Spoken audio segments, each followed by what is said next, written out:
এরপর কিছু 10টি পাপ 10টি অপরাধের কথা আমরা জানবো ইনশাআল্লাহ। যেই গুনাহগুলোর সাজা শুধু আখিরাতেই দেওয়া হবে না, আল্লাহ রাব্বুল আলামিন নগদে দুনিয়াতে ওই পাপিষ্ঠকে বুঝিয়ে দিবেন। ওই পাপের শাস্তি দুনিয়াতেও তাকে পেতে হবে, আখিরাতেরটা তো থাকবেই। মুহতারাম হাজরিন, আজ আমরা যে বিষয়ে সামান্য কিছু কথা আরজ করব ইনশাআল্লাহ, এরপর কিছু প্রশ্ন উত্তরে আমরা চলে যাব। আল্লাহ রাব্বুল আলামিন তার আনুগত্য এবং তার নির্দেশ মানার মধ্যে বিশ্ব মানবতার মুক্তি এবং শান্তির ব্যবস্থা রেখেছেন।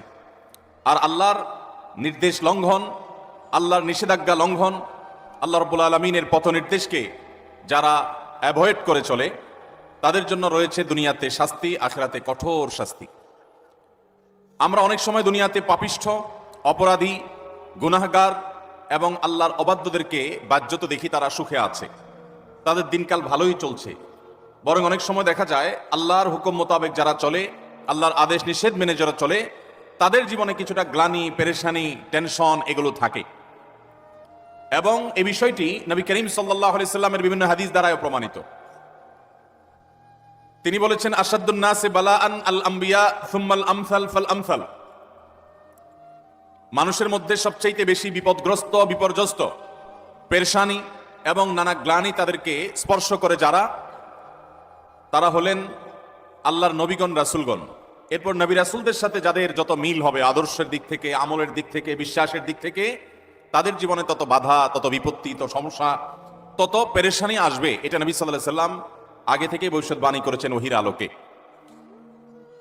কিন্তু এরপরও আমরা যাদেরকে আল্লাহর অপরাধী, আল্লাহর হুকুমের নাফরমানকারী অথচ সুখী দেখি, এই মানুষগুলোকে আমরা সুখে দেখি, শান্তিতে দেখি, এটা একটা বাহ্যিক রূপ মাত্র।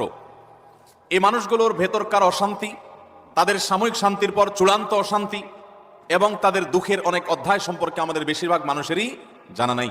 এই জন্য দুনিয়ার জিন্দিগির বড় একটা ফিতনা, একটা বড় পরীক্ষার জায়গা, বিভ্রান্তির জায়গা এটা, যে কই ভালো হক হালালি চললে তো কষ্টে থাকা লাগে, খারাপ পথে চললে তো অনেকে ভালোই থাকে দেখি। এই ভালোর পেছনের খারাপটা, এই ভালোর পরের খারাপটা আমরা বেশিরভাগ মানুষ আঁচ করি না। অথচ আল্লাহ রাব্বুল আলামিন কোরআনে হাকিমের বিভিন্ন জায়গায় ইমানদার নারী পুরুষ যারা নেক আমল করবে, আল্লাহর প্রতি বিশ্বাস রাখবে, আল্লাহ তাআলা তাদের জন্য হায়াতে তাইয়্যিবাহ বা পবিত্র জীবনের ওয়াদা করেছেন। ফালানুহইয়ান্নাহু হায়াতান তাইয়্যিবাহ, আল্লাহ ওয়াদা করেছেন যে আল্লাহর প্রতি ঈমান আনবে, যে নেক আমল করবে, আল্লাহ তাআলা তাদেরকে পবিত্র জীবন দান করবেন। মোহতারাম হাজরিন, এই পবিত্র জীবন, এই পবিত্র জীবনের শান্তি এবং সুখ, এটা বাইরে থেকে অনেক সময় উপলব্ধি করা যায় না, বোঝা যায় না। আল্লাহ রাব্বুল আলামিন সেই প্রকৃত সুখ, প্রকৃত প্রশান্তি, আল্লাহর নেয়ামত দিয়ে আমাদের সবাইকে ধন্য করুন। মোহতারাম হাজরিন, প্রতিটা অপরাধ, প্রতিটা পাপ, এটা করার পর বান্দা যদি তওবা করে ফিরে না আসে, এটার জন্য তাকে প্রায়শ্চিত্ত করতে হবে আখিরাতে। ব্যাপারে কোনো সন্দেহ আছে? যত গুনাহ আমরা করব, আল্লাহ কোরআনে বলেছেন, ওয়ামান ইয়ামাল মিসকালা যাররাতিন শাররান, যদি কেউ যাররা পরিমাণ কোনো খারাপ কাজ করে, যেটাকে হয়তো খুব তুচ্ছ মানুষ মনে করছে, ছোট মনে করছে, খুব সাধারণ কোনো পাপ অপরাধ মনে করছে, এমন কোনো বড় অপরাধ মনে করছে না, আল্লাহ রাব্বুল আলামিন বলেছেন ইয়ারাহু, প্রতিটা পাপ সেটা যত ছোট হোক, এটার পরিণতি তাকে ভোগ করতেই হবে, তার পরিণাম তাকে দেখতেই হবে, এর কোনো গত্যান্তর নেই। তবে যদি সে আল্লাহর কাছে তওবা করে, তওবায়ে নাসুহা করে, ইস্তেগফার করে, তার কৃতকর্মের জন্য লজ্জিত হয়ে সে সরে আসে এবং আল্লাহর কাছে মাফ চায়, তাহলে ভিন্ন কথা, আল্লাহ তাআলা তাকে মাফ করবেন। এছাড়া ছোট বড় প্রতিটা পাপের পরিণাম মানুষকে ভোগ করতে হবে আখিরাতে। মোহতারাম হাজরিন, এর মধ্যে কিছু অপরাধ আছে, কিছু পাপ আছে, কিছু গুনাহ আছে, যেই গুনাহগুলোর সাজা শুধু আখিরাতেই দেওয়া হবে না, আল্লাহ রাব্বুল আলামিন নগদে দুনিয়াতে ওই পাপিষ্ঠকে বুঝিয়ে দিবেন।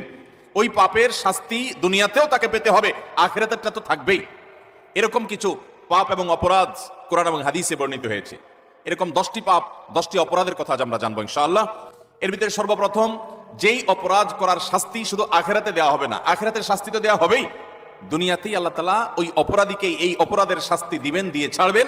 এর মধ্যে প্রথম যে অপরাধের কথা বলতে চাই তা হলো মা বাবার অবাধ্যতা, মা বাবার নাফরমানি, মা বাবার সাথে বেয়াদবি করা, তাদের অসম্মান অশ্রদ্ধা করা, তাদের অধিকার নষ্ট করা, খর্ব করা। এটা এমন একটা অপরাধ, এই অপরাধের শাস্তি আল্লাহ শুধু আখিরাতে দিবেন তা নয়, ওই নরাধমকে, মা বাবার অবাধ্য এবং নাফরমান সন্তানকে আল্লাহ তাআলা দুনিয়াতে তার এই পাপের প্রায়শ্চিত্ত ভোগ করানো ছাড়া মৃত্যু দিবেন না। এ বিষয়ে মুস্তাদরাকে হাকিমের একটি বর্ণিত বর্ণিত একটি হাদিস আছে, নবী আলাইহিস সালাম বলেছেন, বাবানি মুআজ্জালানি উকুবাতুহুমা ফিদ দুনিয়া আল বাগয়ু ওয়া উকুকুল ওয়ালিদাইন। মা বাবার নাফরমানি এর শাস্তি দুনিয়াতে নগদ দেওয়া হবে, আখিরাতটা তো আছেই। সেটা কখনো কখনো হতে পারে তার অবাধ্য সন্তানকে দিয়ে তাকে আল্লাহ তাআলা শাস্তি দিবেন, সেটা যেমন হতে পারে। আবার এমনও হতে পারে তার সন্তান নেই কিংবা সন্তানরা অবাধ্য না, আল্লাহ তাআলা তাকে অন্যভাবে অপমান অপদস্থ করে লাঞ্ছনা দিয়ে কষ্ট দিয়ে তার থেকে নেয়ামত ছিনিয়ে নিয়ে কোনো না কোনো ভাবে আল্লাহ তাআলা তাকে শাস্তি দিবেনই দিবেন। তবে হ্যাঁ, যেই কোনো অপরাধের পর যদি কোনো মানুষ আল্লাহর কাছে তওবায়ে নাসুহা করে, খাঁটি অন্তরে তওবা করে, লজ্জিত হয়, মাপ চায়, ফিরে আসে, তার কথা ভিন্ন, আল্লাহ তাআলা তাকে মাফ করবেন। কারোর যদি বাবা মা দুনিয়াতে বেঁচে থাকেন আর বাবা মার প্রতি তার কখনো অশ্রদ্ধা হয়, অসম্মান হয়, বেয়াদবি হয়, তাহলে সেটার প্রায়শ্চিত্ত হলো বাবা মার কাছে মাপ চাওয়া, চোখের পানি ফেলে দিয়ে। যতক্ষণ পর্যন্ত অন্তর থেকে তারা ক্লিয়ারেন্স না দিবেন যে ঠিক আছে তোমার ব্যাপারে আর কোনো দুঃখ আমার অন্তরে নেই, ততক্ষণ পর্যন্ত মা বাবার কাছে ক্ষমা চাইতে থাকা, এটা হলো এই অপরাধের তওবা। এখানে শুধু মুখে আস্তাগফিরুল্লাহ বললে কখনো তওবা হবে না, বরং মা বাবার কাছে মাপ চাইতে হবে।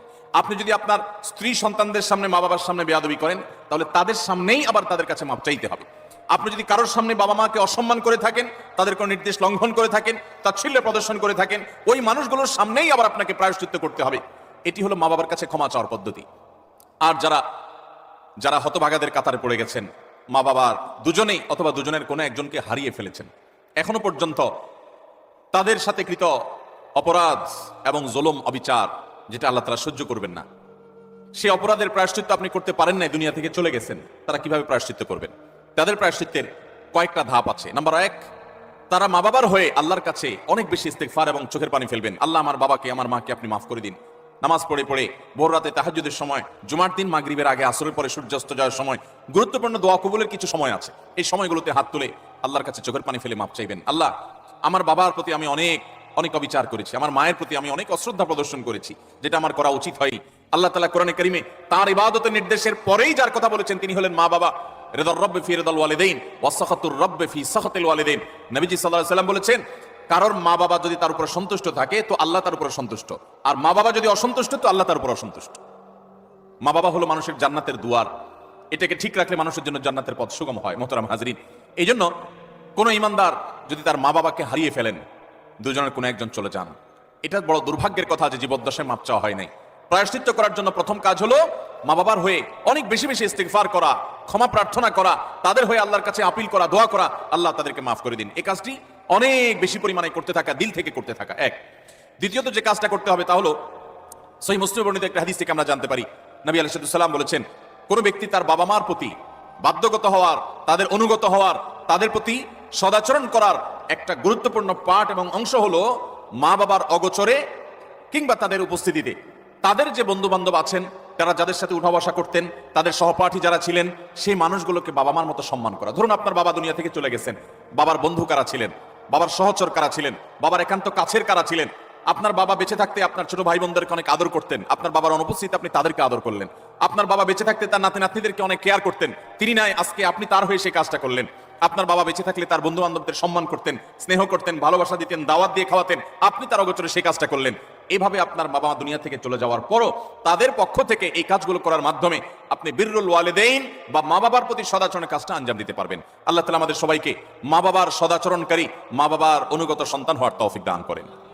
নবী আলাইহিস সালাম, বিভিন্ন নবী রাসূলগণ কোরআনে কারিমে তাদের বিবরণ এসেছে, তাদের সম্পর্কে আল্লাহ রাব্বুল আলামিন এই সার্টিফিকেট দিয়েছেন। তারা কখনো কখনো আল্লাহর কাছে দোয়া করেছেন যেন তারা মা বাবার প্রতি সদাচরণকারী হন। এটা খুব সহজ বিষয় না। অনেক বদমেজাজ সন্তান আছে, অনেক কুলাঙ্গার সন্তান আছে যে বাবা মার প্রতি তারা অশ্রদ্ধা প্রদর্শন করে। বাবা মা ত্রুটি করতে পারে, বিচ্ছুতি করতে পারে, তারা যদি অন্যায় করে সন্তানের প্রতি তাদেরও বিচার হবে, কিন্তু সন্তান হিসেবে আপনার চেষ্টা থাকবে বাবা মার সামনে কখনো অশ্রদ্ধা হয়, অসম্মান হয় এমন কোনো কাজ না করা। আব্দুল ইবনে আব্বাস রাদিয়াল্লাহু তাআলা বলেছেন, তুমি তোমার বাবা মায়ের সামনে যদি জামা ঝাড়া দাও, কাপড় ঝাড়া দাও, ধুলাবালি সরাও, বাবা মার সামনে এই কাপড় নাটা, এটাও বাবা মার সামনে বেয়াদবির শামিল। আল্লাহর জমিনে কারোর সামনে যদি তুমি সবচেয়ে বেশি কাচুমুচু করতে হয়, সে হলো তোমার বাবা মা। তোমার সবচেয়ে বেশি বিনয়ের হকদার যদি কেউ থাকে আল্লাহর জমিনে, তিনি হলেন তোমার বাবা মা। যার কথা তুমি অন্ধের মতো মানবে, কোরআন হাদিসের খেলাফ না হলে, তিনি হলেন তোমার বাবা মা। এই জায়গাটা আর কারোর জন্য হতে পারে না। অথচ আজকাল বেশিরভাগ যুবক, বেশিরভাগ কিশোরদেরকে দেখবেন যে আল্লাহর জমিনে যার চাইতে সবচেয়ে বেশি, যার সঙ্গে সবচেয়ে বেশি ঝাড়ি মেরে কথা বলা যায়, তারা মনে করে তিনি হলেন কে? মা। সবচেয়ে বেশি ঝাড়ি যাকে দিয়ে আমাদের আজকাল কিশোররা, যুবকরা কথা বলে, তিনি হলেন কে? হতভাগা মা। আল্লাহ রাব্বুল আলামিন আমাদেরকে মানুষ হওয়ার তৌফিক দান করুন, মুসলমান হওয়ার তৌফিক দান করুন। মা বাবার মর্ম ততক্ষণ পর্যন্ত মানুষ বোঝে না যতক্ষণ পর্যন্ত সে বাবা মা না হয়েছে। আল্লাহ তাআলা আমাদেরকে বাবা মার কদর করার তৌফিক দান করুন। তাহলে 1 নম্বরের অপরাধ পেলাম আমরা, বাবা মার প্রতি যদি কেউ অবজ্ঞা করে, অশ্রদ্ধা করে, অসম্মান করে, তাদের কথা না মেনে চলে, লঙ্ঘন করে, হ্যাঁ তারা কোনো অন্যায় কথা বললে সেটা মানা যাবে না, ন্যায়সঙ্গত কথা বললে সেটা মানতে হবে। এই ক্ষেত্রে যদি কেউ ত্রুটি করে, বিচ্যুতি করে বাবা মার অবাধ্য হয়, তার এই শাস্তি আল্লাহ শুধু আখিরাতেই দিবেন তা নয়, দুনিয়াতে তাকে এর জন্য প্রায়শ্চিত্ত ভোগ করতে হবে। তবে যদি সে মাপ চেয়ে এটাকে সুরাহা করে ফেলে এবং এটা ক্ষমা চেয়ে নেয়, তাহলে আল্লাহ তাআলা আশা করা যায় মাফ করবেন। নাম্বার 2, কারোর প্রতি জুলুম, কারোর প্রতি অবিচার, গায়ের জোর খাটানো, মাস্তানি গুন্ডামি করা, প্রভাব প্রতিপত্তি দেখানো, যে কাউকে দুর্বল পেয়ে তার উপরে চড়াও হওয়া, কাউকে ঠেকিয়ে ঠকিয়ে নিজের কাজ সিদ্ধ করা, এই মানুষের প্রতি জুলুম অবিচার, এটার শাস্তি আল্লাহ তাআলা দুনিয়াতে দেন। পৃথিবীর ইতিহাসে এমন একজন জালেম দেখাতে পারবেন না যে জালেম জুলুম করেছে আর তার প্রায়শ্চিত্ত তাকে দুনিয়াতে পেতে হয়নি। পৃথিবীর ইতিহাসে সর্বপ্রথম জালিম, মানব সভ্যতার মানব ইতিহাসের সর্বপ্রথম জালিম ছিল কাবিল, আদম আলাইহিস সালামের ছেলে কাবিল। সে জুলুম করেছে নিজের আপন ভাই হাবিলের প্রতি। আল্লাহ তাআলা তার মুখ সম্মোচন করে দিয়েছেন, তাকে অপমান অপদস্থ করেছেন, তার এই কুকর্ম আল্লাহ তাআলা ফাঁস করে দিয়েছেন। এটি ছিল আল্লাহর পক্ষ থেকে তার জন্য দুনিয়ার শাস্তি, আখিরাতের শাস্তি তো আছেই। পৃথিবীর ইতিহাসে বহু জালেম গিয়েছে, নমরুদ জুলুম করেছে, আবু জাহাল জুলুম করেছে, উতবা সাইবা জুলুম করেছে, অনেক পরাশক্তি জুলুম করেছে। আল্লাহ তাআলা তাদের প্রত্যেককে অপদস্থ করেছেন, অপমান করেছেন, তাদের মুখ সম্মোচন করেছেন, তাদের শাস্তি দিয়েছেন। তবে আল্লাহ ছাড় দেন, আল্লাহ ছাড় দেন। আল্লাহ বলেছেন ইন্নামা নুমলি লাহুম, আমি ছাড় দিয়ে রাখি, ইন্না কাইদি মাতিন। ছাড় দেওয়ার পরে যখন ধরি, সেই ধরাটা হয় বড় শক্ত, সেটা থেকে বাঁচার কোনো উপায় থাকে। জুলুম এমন অপরাধ, কোন মুসলমান যদি কোনো হিন্দুর প্রতি জুলুম করে, কোন নামাজি মানুষ যদি কোনো বেনামাজির প্রতি জুলুম করে, কোন ধার্মিক মানুষ যদি কোনো অধার্মিক মানুষের প্রতি জুলুম করে, তারপরও আল্লাহ তাআলার সাহায্য ওই মাজলুমের প্রতি থাকে, হোক সে অমুসলিম, হোক সে অন্য ধর্মের মানুষ। কারণ জুলুমকে আল্লাহ কখনো সহ্য করেন। ভাইরা আমার, পশু পাখি তাদের কোনো জান্নাত নাই, জাহান্নামও নাই। পশু পাখির কোনো জান্নাত জাহান্নাম আছে? তাদের কোনো ইবাদত বন্দেগী আছে? আল্লাহ তাআলা কিয়ামতের দিন গরু ছাগলকে জিজ্ঞাসা করবেন, তোমার যৌবনকাল কিভাবে কাটাইছো? ঘাস খায় কাটছো নাকি শুয়ে শুয়ে কাটছো? আল্লাহ জিজ্ঞাসা করবেন। জিজ্ঞাসাবাদ হবে মানুষের এবং জিনের, পশু পাখির কোনো জিজ্ঞাসাবাদ হবে? পশু পাখির আল্লাহ জিজ্ঞাসা করবেন ঘাস বেশি খাইছো কিনা, অপচয় করছো কিনা, তোমার মালিক তোমাকে ঘাস খাইতে দিছে, অর্ধেক খাইছো আর অর্ধেক ফালাইছো, অপচয় করছো, জবাব দাও। এরকম কোনো কথা আছে হাদিস কোরআনে? নাই। তাদের কোনো বিচার নাই। কিন্তু জুলুম এমন অপরাধ, পশু পাখি পর্যন্ত একজন আরেকজনের প্রতি জুলুম করে। একটা গরু অন্য গরুর উপরে চড়াও হয়ে তাকে আক্রমণ করে রক্তাক্ত করে ফেলেছে, গায়ের জোর ছিল। একটা ছাগল শিং ছিল, আরেকটা শিং ছিল না, যার শিং ছিল সে শিং দিয়ে গুতগুতি করে অন্য আরেকটা ছাগলকে আহত করেছে, আঘাতপ্রাপ্ত করেছে। একটা মোরগ অন্য মোরগের প্রতি অবিচার করেছে। নবী করিম সাল্লাল্লাহু আলাইহি ওয়াসাল্লামের সুস্পষ্ট হাদিস পাওয়া যায়, কিয়ামতের ময়দানে এই পশুগুলোকে আল্লাহ তাআলা মাটি হওয়া থেকে আবার পুনরায় সৃষ্টি করবেন এবং দুনিয়াতে যে যার প্রতি অবিচার করেছে সেই অবিচারের বিচার আল্লাহ করবেন। যে এখন তুমি, যে দুর্বল ছিল সে সবল, যে তার প্রতি জুলুম করেছে, তার প্রায়শ্চিত্ত স্বরূপ তাকে সে গুঁতো মারবে এবং এর শাস্তি পাবে। এরপর আল্লাহ বলবেন কুনু তুরাবা, তোমরা আবার মাটি হয়ে যাও, আবার তারা মাটির সাথে মিশে যাবে। অর্থাৎ তাদের কোনো বিচার নেই। কিন্তু পশু পাখিও যদি একে অন্যের প্রতি জুলুম করে, আল্লাহ রাব্বুল ইজ্জত তার বিচার কিয়ামতের ময়দানে করবেন। তাহলে মানুষের জুলুম এটা কত জঘন্য হতে পারে, কত ভয়াবহ হতে পারে। কোরআনে কারিমে আল্লাহ তাআলা বলেছেন ওমা রাব্বুকা বিযাল্লামিল লিল আবিদ, তোমার রব আল্লাহ তিনি বান্দার প্রতি কোনো জুলুম করেন না। আল্লাহ হাদিসে কুদসিতে বলেছেন ইন্নী হারামতু যুলমা আলা নাফসি, আমি আল্লাহ, আল্লাহ বলেছেন তিনি আল্লাহ, তিনি তার নিজের প্রতি নিজে জুলুমকে হারাম করে দিয়েছেন। আল্লাহর উপরে কোনো হালাল হারাম করার কেউ আছে? হালাল হারাম করবে তো তিনি, যিনি মহান সৃষ্টিকর্তা, তিনি নিজে সৃষ্টিকর্তা, তাকে আবার হালাল হারাম বাতাবে কে? তার জন্য কোনো বিধিনিষেধ তো থাকার কথা নয়, কিন্তু তিনি নিজের প্রতি নিজে এটা আরোপ করেছেন যে আমি জুলুমকে আমার উপরে হারাম করে দিয়েছি। আজ সমাজের চতুর্দিকে তাকালে দেখবেন এই ভয়াবহ অপরাধ। আমরা অনেকে নামাজ কালাম পড়ছি, মুখে হয়তো দাড়িও আছে, আমি হয়তো নিজেকে মুসলমান দাবিও করছি, আমি হয়তো তাসবিহ তিলাওয়াতও করছি, অথচ আমি একজন রিকশাওয়ালাকে দুর্বল পেয়ে জুলুম করছি, আমি হয়তো অধীনস্থ কর্মচারীকে দুর্বল পেয়ে জুলুম করছি, আমি হয়তো আমার চাইতে আরেকজন একটু কম ক্ষমতা সম্পন্ন তাকে পেয়ে আমি চড়াও হচ্ছি, আমি হয়তো আমার মালিক অনুপস্থিত আছে এই দুর্বলতা আমি তার সম্পদের প্রতি জুলুম করছি, তার কাজ ফাঁকি দিয়ে জুলুম করছি। এভাবে চতুর্দিকে দেখবেন জুলুমের এক মহোৎসব চলছে। আল্লাহ রাব্বুল আলামিন কোরআনে কারিমে পরিষ্কারভাবে জানিয়েছেন যে জুলুম যদি কেউ করে, এই জুলুম চুল পরিমাণও যদি করা হয়, এর বিচার আল্লাহ তাআলা করবেন। আখিরাতে শুধু বিচার হবে তা নয়, আমরা যে হাদিসটি আবু দাউদ এবং তিরমিজিতে পাই, সেই হাদিসে নবী সাল্লাল্লাহু আলাইহি ওয়াসাল্লাম বলেছেন মা মিন যামবিন আজদারু আন ইউআজ্জিলাল্লাহু লিসাহিবিহি আল উকুবা ফিদ দুনিয়া মা মা ইয়াদখিরুহু ফিল আখিরাহ মিসলাল বাগয়ি ওয়া কাতিআতির রাহম। জুলুম এবং অবিচার যদি কেউ করে তো এর শাস্তি আখিরাতে যা আল্লাহ রেখেছেন তা তো হবেই, দুনিয়াতে নগদ শাস্তি ভোগ করা ছাড়া মানুষ পা নাড়াতে পারবে না। একজন জালিম দেখাতে পারবেন না যে জালিম জুলুম করতে করতে হাসতে হাসতে দুনিয়া থেকে চলে গেছে, তার ভেতরে ত্রাস সৃষ্টি হয়েছে, কোনো না কোনো ভাবে আল্লাহ তাআলা তার জীবনটাকে জীবন্ত জাহান্নাম করেছেন, অথবা অপমান অপদস্থ করেছেন, বা ভেতরে ভেতরে শাস্তি দিয়েছেন। এই শাস্তি ভোগ করা ছাড়া কোনো জালিম যেতে পারে না। এজন্য ভাইরা আমার, কারোর প্রতি যদি জুলুম হয়, বিশেষ করে আমাদের তরুণ বন্ধুদেরকে আমরা বলি যে কয়েকজন বন্ধু যখন একসাথ হন, শরীরের মধ্যে একটা ভাবসাব চলে আসে।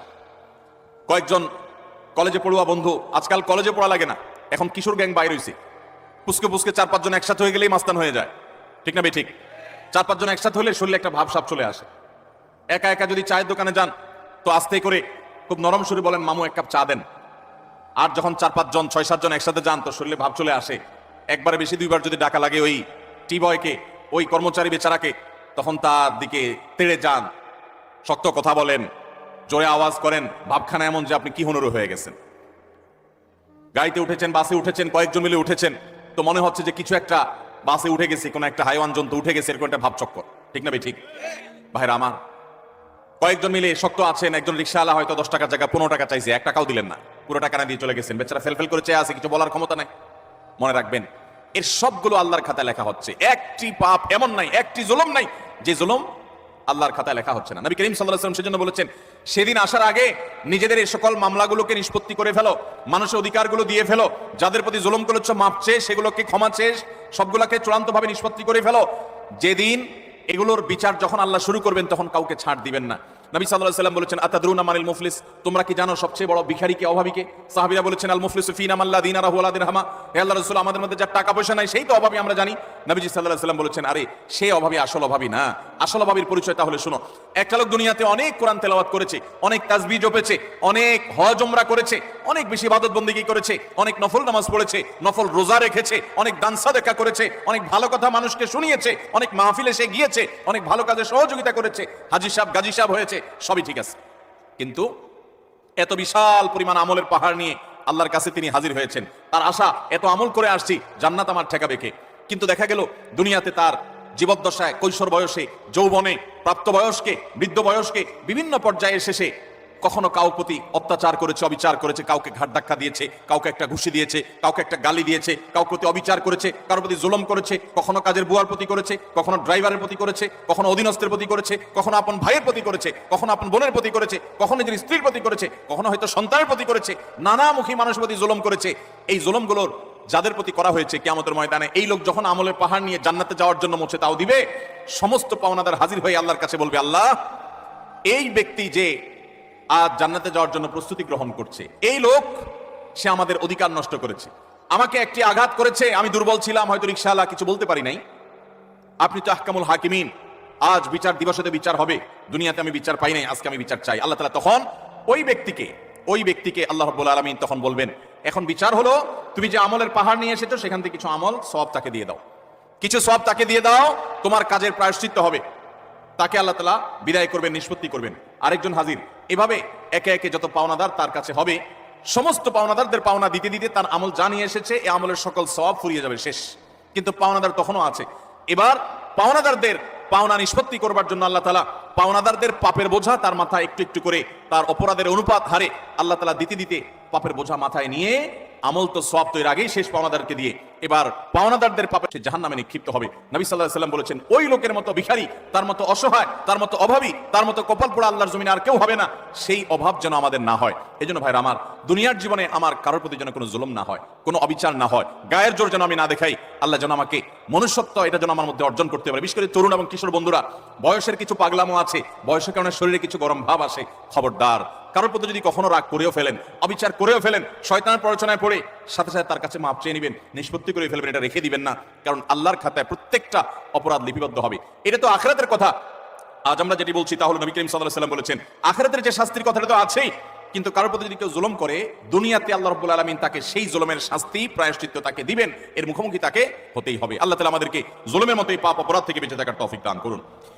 3 এবং 4 এবং 5 এই তিনটি আরেকটি হাদিসে এসেছে। 3 নম্বর হলো আত্মীয়তার সম্পর্ক ছিন্ন করা, 4 নম্বর হলো কথায় কথায় মিথ্যা কথা বলা, এবং 5 নম্বর হলো আমানতের খেয়ানত করা। কেউ টাকা রেখেছে, আপনি মেরে দিলেন, কারোর কাছ থেকে বাকি নিয়েছেন, আর ওই লোকের চেহারাও মারালেন না, সামনেও গেলেন না, কারোর কাছ থেকে হাওলাত নিয়েছেন, এরপর তার মোবাইল নম্বরই ব্লক করে ফেললেন। কেউ আপনাকে কোনো কথা বলেছে, কারোর কাছে না বলতে আপনি সবার কাছে বলে বেড়ালেন, কারোর কোনো গোপন তথ্য আছে, এটা ফাঁস করে দিলেন। এরকম যত প্রকার আমানতের খেয়ানত আছে, এই সবগুলোর কারণে আল্লাহ তাআলা দুনিয়াতে নগদ শাস্তি দিবেন। তাহলে 3 নম্বর হলো আত্মীয়তার সম্পর্ক ছিন্ন করা, 4 নম্বর হলো মিথ্যা, 5 নম্বর হলো খেয়ানত, আমানত নষ্ট করা। এই কয়েকটা পয়েন্ট একসাথে তাবরানীতে বর্ণিত হয়েছে। নবী সাল্লাল্লাহু আলাইহি ওয়াসাল্লাম বলেছেন যে কয়েকটা অপরাধ আছে, এগুলোর শাস্তি আখিরাতে হওয়ার পাশাপাশি দুনিয়াতে হওয়াটা অধিকতর উপযুক্ত হবেই হবে, এর কোনো বিকল্প নাই, ব্যত্যয় নাই, আল্লাহ তাআলা এটি করবেনই। তার ভিতরে একটা হলো আত্মীয়তার সম্পর্ক ছিন্ন করা। অনেক মানুষ আছেন নিজের আপন ভাইয়ের সাথে সম্পর্ক ভালো নাই, বোনের সাথে সম্পর্ক ভালো নাই, কোনো যুক্তি খাটবে না। আপনার ভাই খারাপ, এই যুক্তি দিবেন, বোন খারাপ, সে যুক্তি দিবেন, এই যুক্তি খাটবে না। সে খারাপ, আপনি তো খারাপ হবেন না, আপনাকে তো ভালো হতে হবে।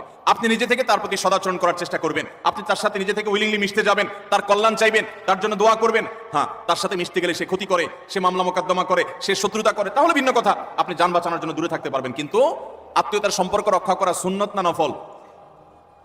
আত্মীয়তার সম্পর্ক রক্ষা করা কি নফল কাজ না সুন্নত কাজ? ফরজ। 5 ওয়াক্ত নামাজ পড়া যেরকম ফরজ, রমজানের রোজা রাখা যেরকম ফরজ, আত্মীয়তার সম্পর্ক রক্ষা করাটাও কি? অনেক মুসলমান এটা জানেন না। আপনার ভাই বোন, তার সাথে আপনার সুসম্পর্ক বজায় রাখতে হবে। আত্মীয়ের তালিকায় রক্ত সম্পর্কীয় যাদের সাথে আপনার ব্লাডের কানেকশন আছে, এই রক্ত সম্পর্কীয় আত্মীয়দের মধ্যে সবচেয়ে অবহেলিত আত্মীয়ের নাম হলো ফুফু। সবচেয়ে অবহেলিত আত্মীয়ের নাম কি? ফুফু। কজন বলতে পারবেন যে ফুফুর সাথে নিয়মিত যোগাযোগ করেন? যাদের ফুফু আছে কজন যোগাযোগ বলতে পারবেন? অল্প কয়েকটা হাত উঠছে।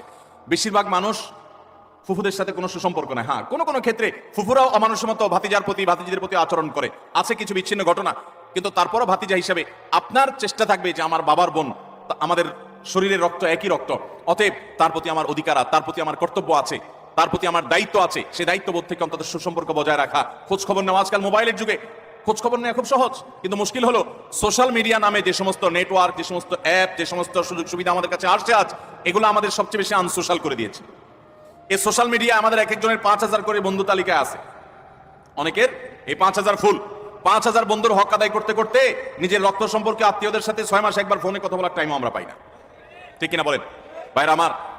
আপনার এই ফেক বন্ধু, কাগজে বন্ধু, ফেসবুকীয় বন্ধু, কোরআন এবং হাদিসের আলোকে এদের কোনো হক আপনার কাছে সে অর্থে? অথচ বন্ধু আপনার পোস্টে লাইক মারছে, আপনি পাল্টা লাইক না মানলে বন্ধু নাখোশ হয়ে যায়, এই জন্য ঘুরে ঘুরে তার ওয়ালে গিয়া লাইক মারা লাগে। বন্ধু আপনার পোস্টে কমেন্ট করছে, আপনি কমেন্ট না করলে, রিপ্লাই না দিলে সে নাখোশ হয়, জন্য রিপ্লাই দেওয়া লাগে। মেসেঞ্জারে নক করছে, রিপ্লাই দেওয়া লাগে। এই 5000 এই সমস্ত কাগজে বন্ধু আর ফেসবুকে বন্ধুর হক আদায় করতে গিয়ে আসল আপন যারা, তাদেরকে আজকাল আমরা ভুলে গেছি। আল্লাহ তাআলা আমাদেরকে আত্মীয় স্বজনের হক আদায় করার তৌফিক দান করুন। আপনি আপনার রক্ত সম্পর্কীয় আত্মীয়দের সাথে খোঁজ খবর রাখতে হবে। আপনার খালা আপনার রক্ত সম্পর্কীয় আত্মীয়, আপনার মামা আপনার রক্ত সম্পর্কীয় আত্মীয়, আপনার চাচা আপনার রক্ত সম্পর্কীয় আত্মীয়। আমাদের সমাজে দেখবেন যে চাচা এবং ফুফু, তাদের সাথে একসাথে থাকার কারণে, জমি জমার ব্যাপার স্যাপার থাকার কারণে অনেক সময় বুঝের অমিল হয়, গন্ডগোল হয়, মামলা কন্দমা পর্যন্ত জড়ায়, মনোমালিন্য হয়, কিন্তু তারপরও দিন শেষে তারা আপনার রক্ত সম্পর্কীয় আত্মীয়। আপনি একজন মুসলমান হিসেবে তাদের সাথে সম্পর্ক ছিন্ন কখনো করতে পারবেন না, কোনো যুক্তিতে না। হ্যাঁ, সে আপনার ক্ষতি করছে, বাধ্য হয়ে আপনি ছিন্ন করতে হচ্ছে বা দূরে থাকতে হচ্ছে, ভিন্ন কথা।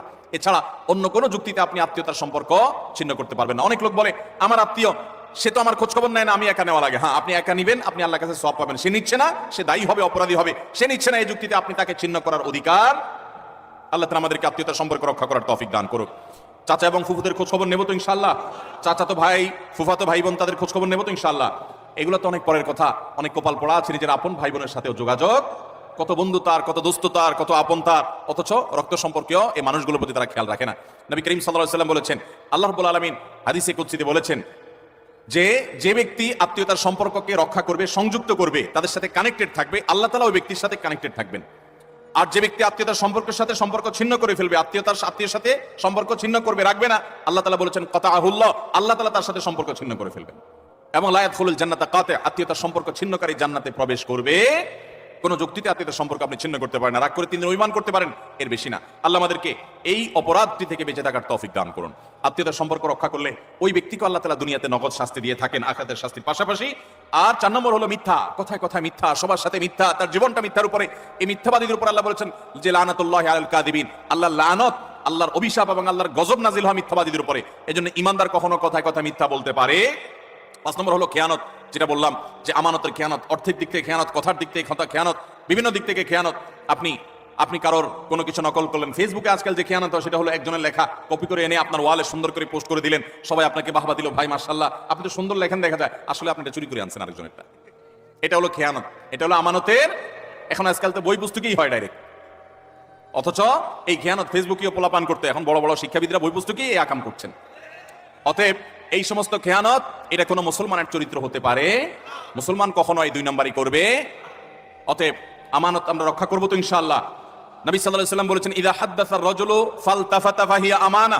তোমার সাথে কেউ কথা বলেছে, কথা বলার পর সে সেখান থেকে সরে গেছে, সাথে সাথে ওই কথাটা তোমার কাছে আল্লাহর পক্ষ থেকে আমানত হয়ে গেছে। এই আমানত রক্ষা করার চেষ্টা করবো তো ইনশাআল্লাহ। আপনার কাছে কেউ এখান থেকে কোনো কথা বলেছে, আপনার কাছে হোয়াটসঅ্যাপে একটা মেসেজ পাঠাইছে, কয়দিন পর পরই দেখবেন ফেসবুকে প্রায় সময় দেখবেন যে স্ক্রিনশট আউট হয়ে গেছে, হয় কি হয় না? স্ক্রিনশট কি হয়ে গেছে? এটা প্রচার হয়ে গেছে। আপনার সাথে এখান থেকে আলাপ করেছে, আপনি তার কোনো দুর্বল দিক পাইছেন, কোনো কারণে শত্রুতা উদ্ধার করা দরকার, আপনার সাথে সে একান্তের আলাপ চারি থাকে, আপনি ফেসবুকে প্রচার করে দিলেন। এটা আমানতের খেয়ানত, এটা মানুষের প্রাইভেসি লঙ্ঘন। ইসলাম মানুষের প্রাইভেসিকে এত গুরুত্ব দেয় যে কেউ যদি কারোর বাড়িতে উকি মারে, এবং দেখার চেষ্টা করে তার ব্যক্তিগত সময়কার উঠা বসা, কাজ কাম, অ্যাক্টিভিটিস, নবী আলাইহিস সালাম বলেছেন এটা এমন জঘন্য অপরাধ যে এই লোকের চোখ উফড়ে ফেলার মতো অপরাধ সে করেছে। আজকাল দেখবেন প্রায় সময় অমুকের আইডি হ্যাক করেছে, অমুক আইডি হ্যাক করে সেখান থেকে তার ব্যক্তিগত সব তথ্য সে ফাঁস করেছে, এটা করেছে সেটা করেছে। কেউ কারোর মোবাইল ফাইলে ঘাটাঘাটি করে তার ব্যক্তিগত জিনিসপত্র ঘাটাঘাটি শুরু করে। এগুলো সবগুলো আমানতের খেয়ানত। আমাদের কথা, আমাদের কাজ, আমাদের টাকা, আমাদের পয়সা, লেনদেন সবকিছুতে আমানতদারিতা দেখাতে হবে। আমানতের খেয়ানত যারা করে, আপনি কাউকে আমানতের খেয়ানত করবেন, আল্লাহ তাআলা আপনাকে এই পরিস্থিতির মুখোমুখি করবেন। বিদায় এই ধরনের গুনাহ থেকে আমরা বেঁচে থাকবো ইনশাআল্লাহ। নাম্বার 6, কোন মুসলমানকে অপমান করা। আমাদের যুবকদের কাছে আজকাল সবচাইতে প্রিয়, সবচেয়ে পছন্দের পাপ হলো এটা, যে পাপটা করতে আমাদের যুব সমাজ সবচেয়ে বেশি মজা পায়, স্বাদ পায়, এনজয় করে। রসিয়ে যে পাপটা করে আমাদের যুবক বন্ধুরা, সেটা হলো কাউকে অসম্মান করা, অপমান করা। দেখবেন 2-4 জন বন্ধু মিলে আরেকজনকে নিয়ে টিজ করছে, আরেকজনকে নিয়ে উত্ত্যক্ত করছে, আরেকজনকে নিয়ে বাজে কথাবার্তা বলছে। এমনকি আপনার ইউনিভার্সিটিগুলোতে আমরা প্রায় সময় দেখি যে কি হয়ে থাকে, র্যাগিং এর শিকার হয় ছোট ভাইরা, জুনিয়ররা, এবং এটাকে তারা মনে করছে তাদের অধিকার। মানুষ যখন অসভ্য হয়ে যায়, পশুদের মধ্যে এই কালচার নাই যে একে অন্যকে অপমান করে তারা এরকম অসভ্যের মতো আনন্দ উৎসব করে, এটা তাদের মধ্যে পর্যন্ত নেই। আল্লাহ তাআলা সেজন্য এই মানুষগুলোর সম্পর্কে বলেছেন, উলাইকা কাল আনআমি বাল হুম আদাল। যাদের হিতাহিত জ্ঞান নাই, ভালো মন্দ পরখ করার মতো ক্ষমতা নাই, অন্যায় করে আবার সে উল্লাস করে, ফুর্তি করে, এই মানুষগুলো চতুষ্পদ জন্তুর চাইতে আরো খারাপ, কারণ চতুষ্পদ জন্তু এত খারাপ হতে পারে না। অতএব আমাদের যুবক বন্ধুরা কোনোদিন কাউকে অপমান করে, কাউকে কষ্ট দিয়ে, কাউকে আঘাত করে, আসেন 4-5 বন্ধু একসাথে, এক বেচারা একা একা যাচ্ছে, তাকে নিয়ে হাসাহাসি করলেন, ঠাট্টা মশকরা করলেন, ইয়ারকি ফাজলামতি করলেন, তাকে অপমান করলেন, তাকে অপদস্থ করলেন, তাকে বেইজ্জত করলেন, অথচ এটা তার জন্য কষ্টের, এটা তার জন্য বেদনার, এটা তার জন্য যন্ত্রণার। আপনি যে মানুষ হয়ে থাকেন, আপনি যে মুসলমান হয়ে থাকেন, তো আপনার হাসি তামাশার নামে, বন্ধু বান্ধবের সাথে আড্ডার নামে আপনি কখনো এই অপকর্ম করতে পারেন?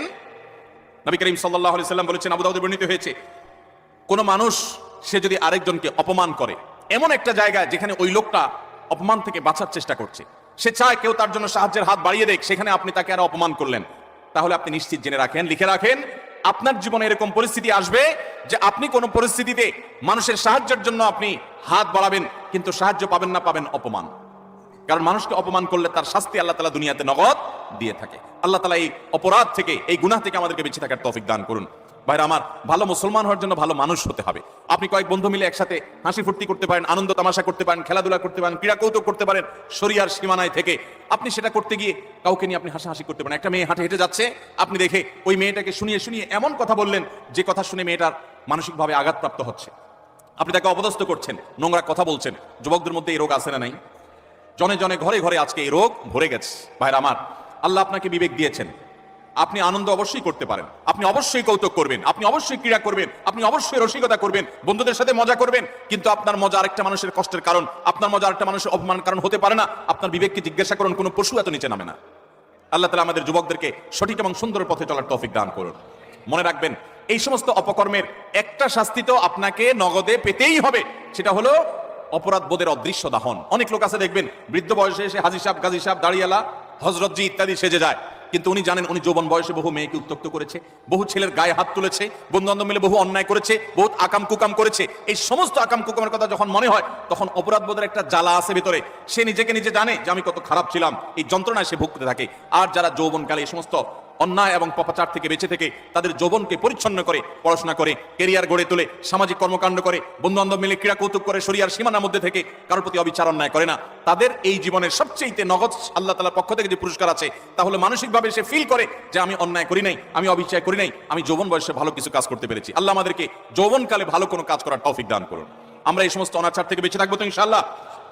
আজকাল যুবকদেরকে দেখবেন, প্রায় সময় দেখবেন রোস্টিং ভিডিও বানায়। ভিডিওর নাম কি? Roasting video. রোস্টিং ভিডিও মানে কি? একজনকে রোস্ট করে। এতদিন আমরা শুনছি মুরগি রোস্ট করে, এখন পোলাপান কি রোস্ট করে? মানুষ রোস্ট করে।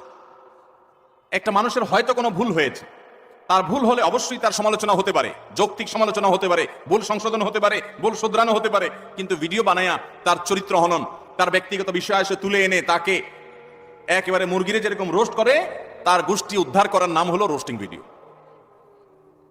আমরা কোন সভ্যতায় বসবাস করছি? যুবকদের কাছে এই জিনিসগুলো খুব এনজয় করার মতো বিষয়। সেগুলো দেখে আমরা অনেকে খুব হাসি, আমরা খুব আনন্দ পাই, খুব মজা পাই। আমাদের রুচি নষ্ট হয়ে গেছে। ভাইরা আমার, একজন মানুষ আরেকজন মানুষকে নিয়ে চরম অপমানকর কোনো কাজ কখনো করা, এটা কখনো সভ্য মানুষের কাজ এটা কখনো মুসলমানের কাজ হতে পারে? আল্লাহ তাআলা আমাকে আপনাকে এরকম সচেতন দায়িত্বশীল মুসলমান হওয়ার তৌফিক দান করুন। আমরা কোনো মানুষকে অপমান করব, আমরা কোনো মানুষকে কষ্ট দেব? আজ অনেক যুবক আছে বাবার বয়সী একজন মানুষের সাথে পর্যন্ত বেয়াদবের মতো আচরণ করে। রিকশাওয়ালা হতে পারে, তিনি রিকশা চালক, কিন্তু আপনার বাবার বয়সী, আপনার বড় ভাইয়ের বয়সী, আপনার চাইতে অন্তত আলটিমেট কমপক্ষে বড়, অ্যাটলিস্ট আপনার চাইতে সে সিনিয়র, কিন্তু দেখা যায় তার সাথে পর্যন্ত তুচ্ছতাচ্ছিল্য করে, তুই তোকারি করে, যা তা বলে আমাদের যুবকরা আজকাল, অনেকে, আমি সবার কথা বলছি, অনেক যুবকরা আজকাল এমন আচরণ করে। আল্লাহ রাব্বুল আলামিন এই সমস্ত উদ্ভ্রান্তের জীবন, এই সমস্ত উচ্ছৃঙ্খলতার জীবন পরিহার করে আমাদেরকে সুন্দর জীবন যাপন করার তৌফিক দান করুন। ভাইরা আমার, একটা সুস্থ বিবেক অনেক বড় নেয়ামত, যে বিবেকের রাডারে ধরা পড়বে যে এটা অন্যায়, এটা ন্যায়। আমার কোনো বন্ধু একটা অপকর্ম করছে, আমি বুঝতে পারলাম আমার রাডারে ধরা পড়েছে এটা অন্যায়, আমি প্রতিবাদ করব, ওই বন্ধুকে প্রয়োজনে ত্যাগ করব, আমি একজন ভালো বন্ধু গ্রহণ করব। চেষ্টা করা যাবে না ইনশাআল্লাহ? যৌবনকাল বারবার আসবে না ভাইরা।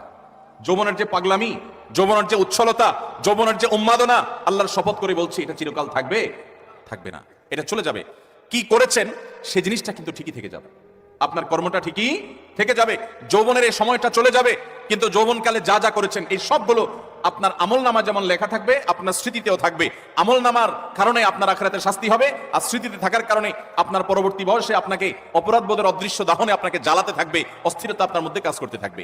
অতএব যৌবনকালে এবং যে কোনো বয়সে আমরা কোনো মানুষকে অপমান অপদস্থ করব, কোনো মানুষ বিপদে পড়েছে, হয়ে গেছে তার দ্বারা একটা কোনো সমস্যা, আপনি চান্স পেয়ে এবার তার 14 গোষ্ঠী উদ্ধার করা শুরু করলেন না ভাই।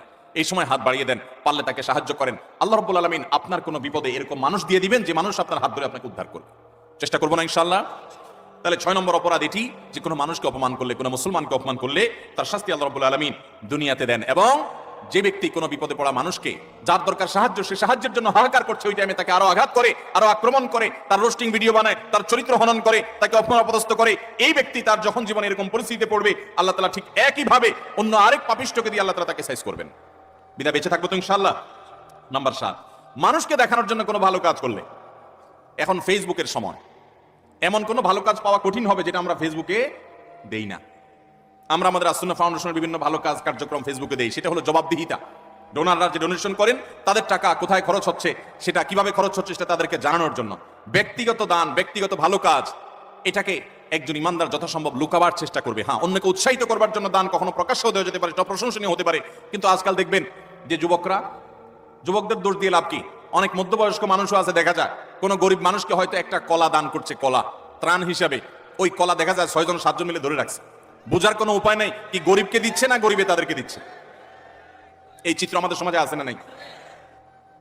সামান্য কয়টা মুড়ি দিচ্ছে, সামান্য একটা কিছু দিচ্ছে, তো এতজন মিলে দিচ্ছে, এটা দেখে বোঝার উপায় নাই যে গরিব মানুষটা দিচ্ছে না এরা গরিব মানুষকে দিচ্ছে।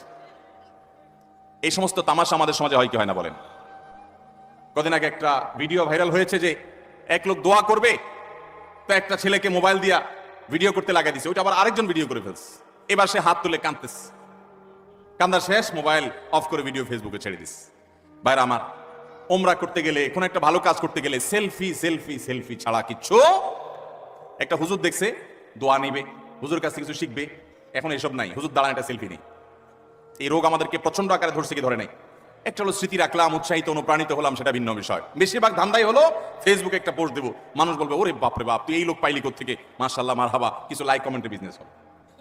আমাদের মানুষকে দেখাবার প্রবণতা এখন এমন ভাবে হয়ে গেছে যে আমরা এমন কোনো কাজ করি না যেটার ফিডব্যাক দুনিয়াতে আশা করি না, অথচ আল্লাহ তাআলার নেককার বান্দা তারা, যারা কোনো ভালো কাজ করে তার বিনিময় আশা করবে কার কাছে? আল্লাহর কাছে। আল্লাহ তাআলা আমাদেরকে সেরকম নিষ্ঠাবান মানুষ হওয়ার তৌফিক দান করুন। নবী আলাইহিস সালাম বলেছেন মুসনাদ আহমদের হাদিসে, মান সাম্মা আন-নাস বিআমালিহি সাম্মা আল্লাহু বিহি, যে ব্যক্তি কোনো ভালো কাজ করে গল্প দিয়ে বেড়াবে শুধুমাত্র মানুষের কাছে, লোক শোনানো, লোক দেখানো কাজ করবে, আল্লাহ রাব্বুল আলামিন ওই ব্যক্তিকে এই কাজের প্রায়শ্চিত্ত দুনিয়াতেই দিবেন এবং তার শাস্তি দুনিয়াতেই হবে। আল্লাহ তাআলা আমাদেরকে এই লৌকিকতা, মানুষকে দেখাবার জন্য ভালো কাজ করার এই বদ অভ্যাস পরিহার করার তৌফিক দান করুন। নাম্বার 8, যদি কেউ নেয়ামতের নাশকরি করে, আল্লাহ কোন নিয়ামত দিয়েছেন সেটার নাশকরি করেছে, এই ব্যক্তিকে আল্লাহ তাআলা নগদ শাস্তি দিবেন। সূরা নাহল 128 নম্বরে আল্লাহ তাআলা বলেছেন, ওয়াদারাবাল্লাহু মাসালান কারিয়াতান কানাত আমিনাতান মুতমাইন্নাহ। একটা জনপদের মানুষ, তারা নিরাপদে ছিল, সুখে শান্তিতে ছিল, আল্লাহ তাআলা তাদেরকে নিরাপদে রেখেছেন, ভালো রেখেছেন। ইয়াতিহা রিজকুহা মিন কুল্লি মাকান, প্রত্যেকটা জায়গা থেকে আল্লাহর পক্ষ থেকে রিজিক আসতো। ফাকাফারাত বিআনআমিল্লাহ, তারা আল্লাহর নিয়ামতকে অস্বীকার করে বলেছে, নাশকরি করেছে। ফাযাকাল্লাহু লিবাসাল জুই ওয়াল খাউফি বিমা কানু ইয়াসনাউন, তাদের এই নাশকরির কারণে আল্লাহ তাআলা তাদেরকে আল্লাহ রাব্বুল আলামিন দুর্ভিক্ষ, অভাব অনটন, আশঙ্কা এবং ভয়ের শাস্তি দুনিয়াতে দিয়েছেন, আখিরাতে তো বটে। অনেক মানুষ আছে দেখবেন নাশকরি করে, আপনি অনেক উপকার করেছেন, বলবেন না আমি কিছুই তো পাই নাই, আমি নিজে নিজে করেছি। এই নাশকর ঠিকই এক সময় বিপর্যস্ত হবে এবং বিপদগ্রস্ত হবে, এবং যে নিয়ামত পেয়ে সে নাশকরি করেছে, এই নিয়ামত আল্লাহ তার কাছ থেকে ছিনিয়ে নিবেন, আজ হোক আর 2 দিন পরে হোক। বিধায় এই ধরনের গুনাহ থেকে আমরা বেঁচে থাকবো তো ইনশাআল্লাহ। অনেক মানুষ আছে দেখবেন আল্লাহর শুকর খুব আদায় করে, মানুষের শুকর আদায় করে না, আছে না নাই? অনেক লোক আছে ঢাকা শহরে আসার সময় লঞ্চের ভাড়া, বাসের ভাড়াটাও ছিল না, ঝুলে ঝুলে চলে আসছে। এরপর আল্লাহ তাআলা তাকে এমন সম্পদ দেওয়া দিচ্ছেন, যেভাবেই হোক সে এমন সম্পদ কামাইছে, 2-4টা বাড়ির মালিকও হয়ে গেছে, আছে না না এরকম অনেক মানুষ? কিন্তু ঘন ঘন দেখবেন আল্লাহর শুকর আদায় করে যে আল্লাহ আমাকে সব দিছে। ঠিক আছে, আল্লাহই তো দিছে, কিন্তু আল্লাহর কিছু বান্দাদের ভূমিকা ছিল কি ছিল না, তাদের নাম মুখে নিতে রাজি না, নিলে তো ছোট হয়ে যাবে, আছে না এরকম চরিত্রের মানুষ? কোন অর্জন হলে সব ক্রেডিট আল্লাহরে দেয়, এটা ভালো, কিন্তু আল্লাহকে শুধু দিলে হবে না। কোন বান্দা যদি আপনাকে উপকার করে, আপনাকে এই পর্যন্ত আসতে সহযোগিতা করে, তো তার কৃতজ্ঞতাও আপনাকে আদায় করতে, নবী আলাইহিস সালাম বলেছেন, মাল্লাম ইয়াশকুরিন নাস লাম ইয়াশকুরিল্লাহ, যে মানুষের কৃতজ্ঞতা আদায় করে না, অকৃতজ্ঞ হয়, সে আল্লাহর প্রতি অকৃতজ্ঞ, সে আল্লাহর কৃতজ্ঞতা আদায় করার কোনো মূল্য হতে বিধায় মানুষের কৃতজ্ঞতা আদায় করবো তো ইনশাআল্লাহ। যে যতটুকু আমার উপকার করেছে, যার দ্বারা যতটুকু অর্জিত হয়েছে, এটাকে অকপটে স্বীকার করার মতো মানসিকতা থাকতে হবে। ইমানদার কখনো অকৃতজ্ঞ, নাশকর হতে পারে, এই নাশকরির শাস্তি আল্লাহ তাআলা দুনিয়াতে দিয়ে থাকেন। ঠিক একইভাবে 9 নম্বরে যে অপরাধ, তা হলো ব্যবসায় ফাঁকি দেওয়া। এমন ব্যবসায়ী এখন পাওয়া সোনার হরিণ হয়ে গেছে, যেই ব্যবসায়ী সত্য কথা বলে, 2 নম্বরই কথা বলে না, চিটারি বাটপারি করে না। আপনি ঢাকা শহরের কোন দোকানে, কোন মার্কেটে যাবেন, আল্লাহর কিছু নেককার বান্দা আছে সেটা হাতে গোনা, বেশিরভাগ দোকানে যাবেন 100 টাকা কেনা ভাই, আল্লাহর কিরা, রাসূলের কিরা ভাই, যদিও রাসূলের কিরা হয় না, শিরক, এরকম নানা কিরা বলে, নানা কসম করে বলবে 100 টাকা কিনা, এরপরে মুলামুলি করার পর দেখা যায় 50 টাকা দিয়ে দিস, আছে না নাই? গতকালকে চট্টগ্রামের মাহফিলে একজন একটা প্রশ্ন লিখে দিস, বলে ভাই দোকানে মিথ্যা কথা বলতে বলতে অনেক সময় দেখা যায় একটা কাস্টমারের সাথে সত্য বলবো নিয়ত করছি, তবুও মুখ দিয়ে মিথ্যাটাই চলে আসে। নিজের বউ দোকানে গেছে, যা জিজ্ঞেস করছে তোমার এটা কত কিনা পড়ছে, ওইটা বলে আল্লাহর কিরা এত টাকা, মিথ্যা কথা। পরে বলে ও সরি থুকু, তুমি তো কাস্টমার না, ঘরের বউ। মিথ্যা বলতে বলতে অনেক দোকানদার আছে, এটা বিল্টিন হয়ে গেছে, অভ্যাসটা এমন হয়ে গেছে, এটা তার শরীরের, এটা তার অঙ্গের, এটা তার অস্তিত্বের সাথে মিশে গেছে। ঠিক না ঠিক ভাইরা আমার? কয় টাকা কামাই করবেন মিথ্যা কথা বলে? মিথ্যা কথা বলে যে টাকা কামাই করবেন, এগুলোর দুনিয়া থেকে নিয়ে যেতে পারবেন? কাফনের কাপড়ের পকেট আছে? পকেটও নাই, নিয়ে যেতেও পারবেন? যাদের জন্য মিথ্যা কথা বলছেন, ছেলে সন্তান, স্ত্রী, পরিবারের লোকজন, আপনি দুনিয়া থেকে যাওয়ার পর কিয়ামতের ময়দানে যখন ফেরেশতারা মুগুর দেওয়ার জন্য ধরবে, যখন শাস্তি শুরু হওয়ার পরিকল্পনা হবে, তখন আপনার ছেলে মেয়েরা যায় বলবে, আল্লাহ আমার আব্বাকে কিছু বলিয়েন না, উনি যত 2 নম্বরে চিটারি বাটপারি করে ঢাকা শহরে বাড়ি গাড়ি করছে, এগুলো সব আমাদের জন্য করছে, ওনার একার জন্য করে নাই, অতএব শাস্তি আমাদেরকে দেন, ওনাকে ছেড়ে দেন। বলবে? আল্লাহ কোরআনে উল্টাটা বলেছেন, ইয়াউমা ইয়াফিরুল মারউ মিন আখিহি ওয়া উম্মিহি ওয়া আবিহি ওয়া সাহিবাতিহি ওয়া বানি। সেদিন মানুষ বাপকে দেখে সন্তান আরেক দিকে পালাবে, যে বাপ দেখা হলে যদি আমাকে আটকায়, যে তোদের জন্য অনেক কিছু করছি, আজকে আমি ফাঁসে গেছি। স্বামীকে দেখে স্ত্রী, স্ত্রী দেখে স্বামী পালাবে, বন্ধুকে দেখে বন্ধু পালাবে। লিকুল্লি ইমরিন মিনহুম ইয়াউমা ইযিন শানু ইউগনি, সবাই ইয়া নাফসি ইয়া নাফসি করতে থাকবে। ভাইরা আমার, আল্লাহর জমিনে তার চাইতে বড় নির্বোধ কে হতে পারে, যে চুরি করে যাদের জন্য, ওই লোকগুলো তার চুরির কোনো দায় বহন করবে, আরাম করে ভোগ করবে ছেলে মেয়েরা, অথচ আপনি তার পাপের প্রায়শ্চিত্ত ভোগ করবেন। তাহলে আপনি কেন দোকানদারি করতে গিয়ে কাস্টমার সাথে মিথ্যা কথা বলবেন? আপনি সত্য কথা বলেন, কেনা বেচা আপনার কম হবে, ব্যবসা একটু কম হবে, আয় ইনকাম একটু কম হবে। মনে রাখবেন, এর বিনিময়ে শান্তিটা আল্লাহ তাআলা দুনিয়াতেও দিবেন, আখিরাতেও দিবেন। চেষ্টা করবো তো ইনশাআল্লাহ।